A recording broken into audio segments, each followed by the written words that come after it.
లోక కళ్యాణం సమృద్ధిగా వర్షాలు కురవాలని నిర్వహించిన చండీ యాగంలో పాల్గొనడం తన అదృష్టంగా భావిస్తున్నారని తెలంగాణ శాసనసభ స్పీకర్ గడ్డం ప్రసాద్ కుమార్ అన్నారు.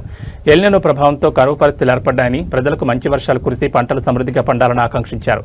కూకట్పల్లి ప్రగతినగర్లోని హెచ్ఎంటీ హిల్స్ కాలనీలో ఆరా ల్యాబ్స్ వి చంద్రశేఖర్ శాస్త్రి ఆధ్వర్యంలో నిర్వహించిన చండీ యాగంలో స్పీకర్ పాల్గొన్నారు. ఈ సందర్భంగా ప్రత్యేక పూజలు నిర్వహించారు. హైదర్నగర్ మాజీ కార్పొరేటర్ మంచికలపూడి భానుప్రసాద్తో పాటు స్థానికులు, భక్తులు యాగంలో పాల్గొన్నారు. ప్రజలందరూ సుఖ సంతోషాలతో ఉండాలని, రాష్ట్రంలో సమృద్ధిగా వర్షాలు కురిసి కరువు పరిస్థితులు తొలగిపోవాలని స్పీకర్ ఆకాంక్షించారు.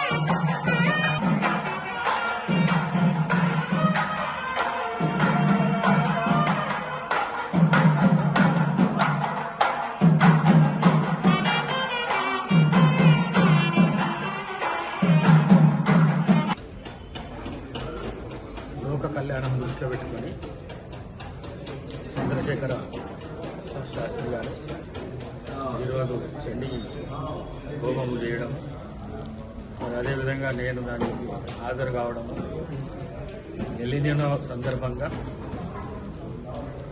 దేశంలో, రాష్ట్రంలో డ్రాట్ నడుస్తున్న సందర్భంగా ఈ హోమంలో తెలంగాణ రాష్ట్రంలో కూడా మంచి వర్షాలు పడాలి, రైతులకు, ప్రజలకు మేలు జరగాలనే ఉద్దేశంతో నేను ఇక్కడికి వచ్చి వీరి ఆహ్వానం మేరకు, చంద్రశేఖర శాస్త్రి గారి ఆహ్వానం మేరకు రావడం జరిగింది.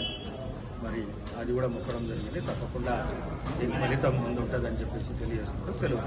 Thank you.